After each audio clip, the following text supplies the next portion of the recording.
여러분 근데 그거 아세요? 창의력에 대해서 잘못 아는 게 있는데요. 창의력은 가르칠 수 없어요. 현장을 통해서 기를 수만 있는 거예요.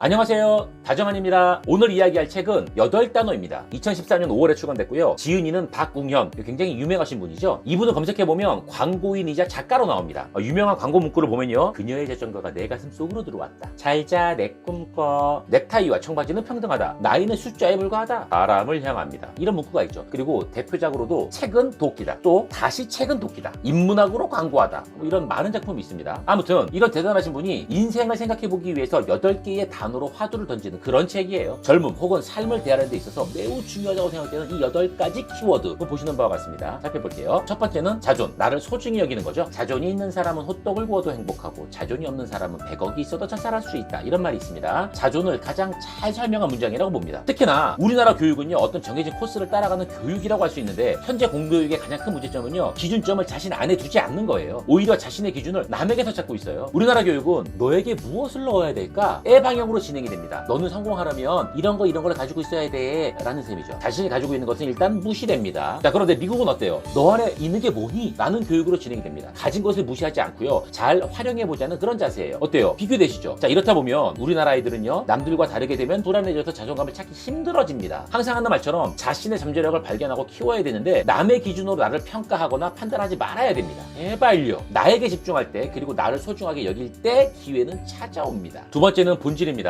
모든 것은 변하지만 아무것도 변하지 않는다. 이게 뭔 소리냐고요? 자, 잘 생각해보세요. 전 세계 인구가 다르게 생겼어도 본질적으로 사람은 다 똑같은 거죠. 맞지 않나요? 변하지 않는 그 무엇, 이게 바로 본질이에요. 나의 본질은 내가 규정지어야 됩니다. 자존에서처럼 나를 세우는 기본이 되거든요. 우리에게는 본질을 보려는 눈과 마음이 필요합니다. 더 이상 주변 사람들을 바라보면서 자신과 비교하지 말자고요. 또 본질은 사람의 마음을 움직이고 이것은 시간이 흐르고 시대가 변화해도 변하지 않는 거예요.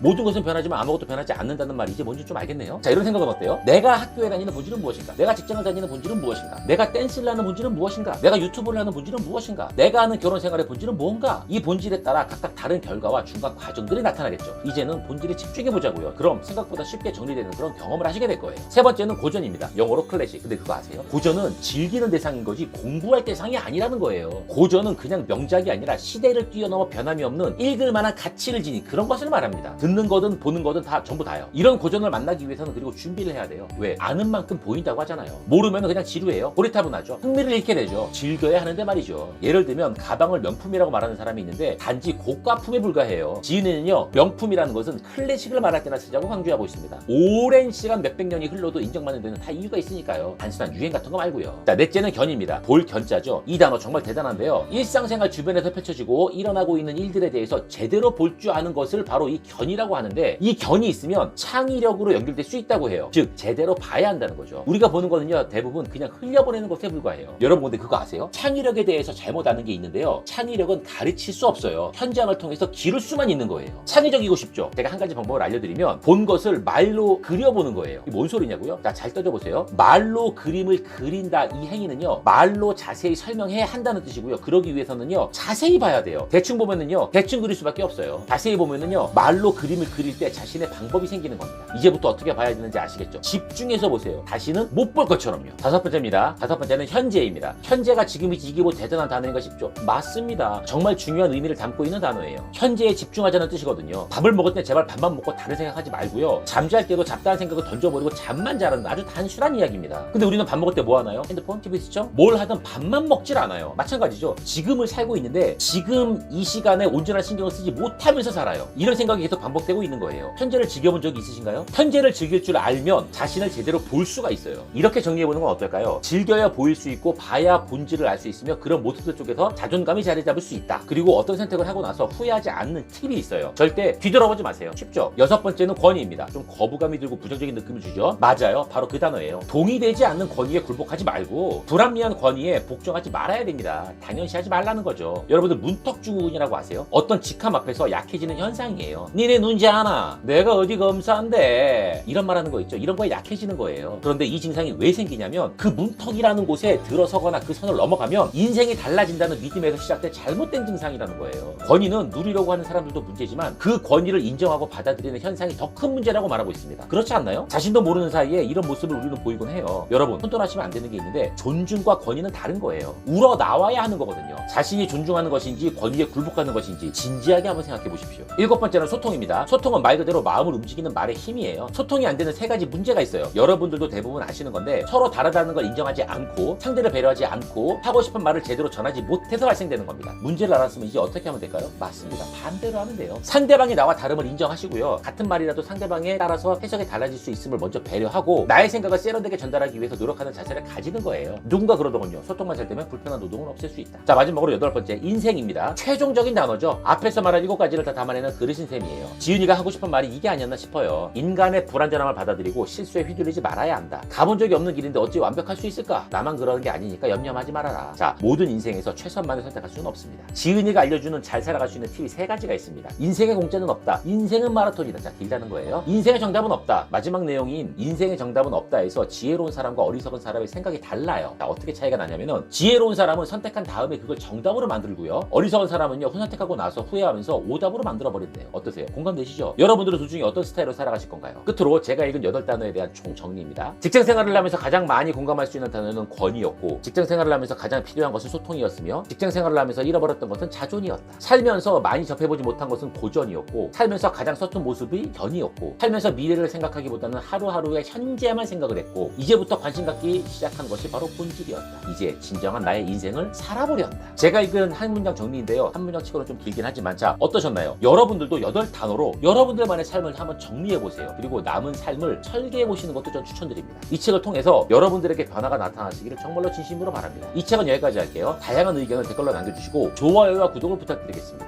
지금까지 다정한이었습니다. 감사합니다.